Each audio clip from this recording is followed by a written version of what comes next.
आज की क्लास में हम प्रश्नावली 8.1 की एग्जाम्पल को हम लोग पढ़ेंगे। उस एग्जाम्पल में जो है देखेंगे कि समकोण त्रिभुज कहते किसे हैं, समकोण त्रिभुज में लंब आधार कर्ण और कर्ण की पहचान कैसे की जाती है।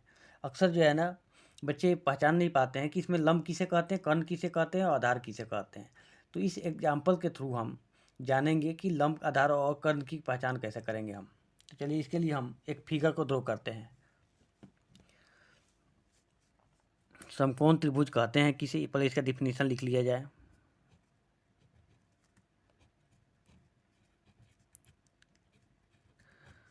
समकोण त्रिभुज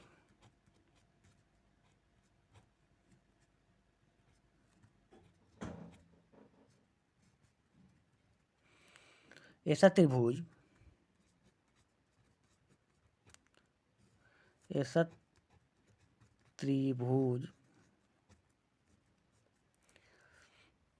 जिसका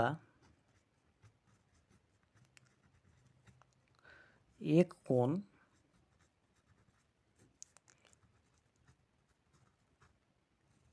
90 डिग्री का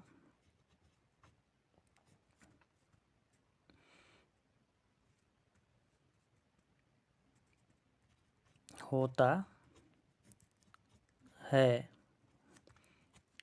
उस त्रिभुज को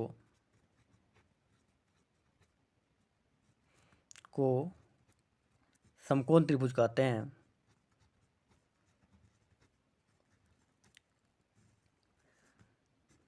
त्रिभुज कहते हैं।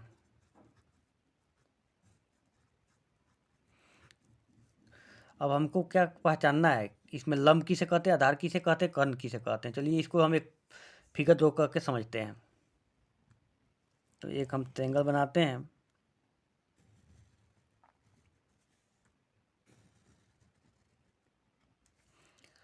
ठीक है, 90 डिग्री, एक कोण 90 डिग्री का होता है। समकोण त्रिभुज का जो थ्योरी है वो स्टेटमेंट क्या कहता है कि एक कोण 90 डिग्री का होगा। तो ये हमने एक कोण कितना डिग्री का बना दिया, 90 डिग्री का, 90 डिग्री का बना दिया। ठीक है, इसको हमने ए लिख दिया, इसको बी लिख दिया, इसको सी लिख दिया। ठीक है, इसमें हमने बी कोण जो है, बी कोण को अगर के सामने का जो भुजा होगा, ये जो बी कोण है इसके सामने का जो भुजा होगा, ये जो सामने का भुजा होगा, इसको हमेशा याद रखिएगा, इसको हम लोग कहेंगे लंब, लो आदम लंब या परपेंडिकुलर कहते हैं।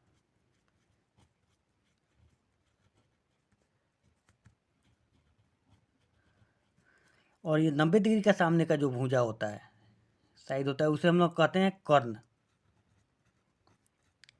इसको इंग्लिश में भी लिख देते हैं, हाइपोटेनस कहते हैं।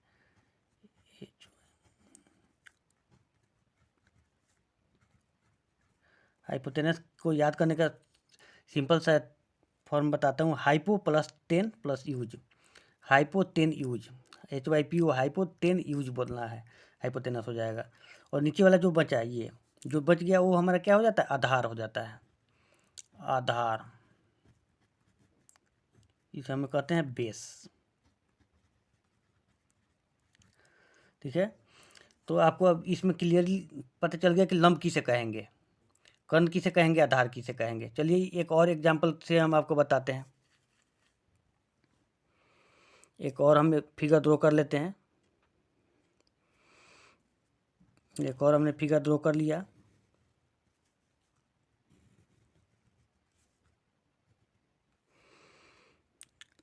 ये हमारा ए बना, बी बना, या सी बना। अब यहाँ पर जो हमारा ये कोण है, ये कोण कितना डिग्री का बना, 90 डिग्री का, क्योंकि ये राइट एंगल ट्रायंगल है, ये समकोण त्रिभुज है और हमको यहाँ का डिग्री निकालना है।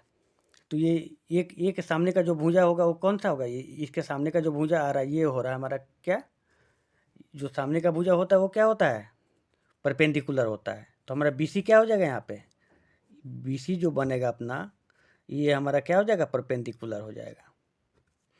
और ये जो 90 डिग्री जो बना, 90 डिग्री के सामने वाला जो भुजा हो जाता है वो हम लोग क्या हो जाता है, हाइपोटेनस हो जाता है, एच हो जाता है, यानी कर्ण हो जाता है। और ये हमारा परपेंडिकुलर लंब हो जाता है। ये हमारा क्या हो गया, लंब हो गया, यानी परपेंडिकुलर हो गया, ये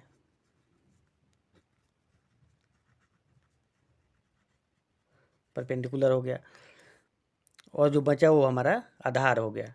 यहाँ पे अक्सर बच्चे जो है कंफ्यूज कर जाते हैं कि परपेंडिकुलर किसे कहेंगे। इसको ही मैक्सिमम बच्चे इसको, ये जो वैल्यू हम लिख रहे हैं इसको ही परपेंडिकुलर समझ लेते हैं, जबकि ऐसा नहीं है। क्योंकि हमारा जो डिग्री बन रहा है यहाँ पे बन रहा है, इसके सामने का जो भुजा होगा वो हमारा क्या होगा, लंब होगा। ये बात को ध्यान में रख के ही हम आगे के क्वेश्चन को बनाएंगे। ये हमारा क्या है, आधार हो गया। ठीक है, तो आज के क्लास में बस मैं सिंपली ये फार्मूला बता दिया हूँ। कल जो है मैं क्लास लूँगा तो प्रश्नावली 8.1 का उदाहरण 3 बताऊँगा। उसमें जो है आपको कुछ वैल्यू दिया रहेगा, जिसमें हमको साइन और कॉस स्क्वायर के वैल्यू निकालना होगा, 2 वैल्यू निकालना होगा। एनसीईआरटी से मैं पढ़ा रहा हूँ, तो कल के क्लास जो होगा बहुत ही इंपॉर्टेंट होगा। आज के क्लास में सिर्फ इस फार्मूला को आप समझिए, और कल के क्लास में इस फार्मूला के बेसिस पे हम जो है प्रॉब्लम को सोल्व कराऊंगा। तब तक के लिए थैंक यू, बाय।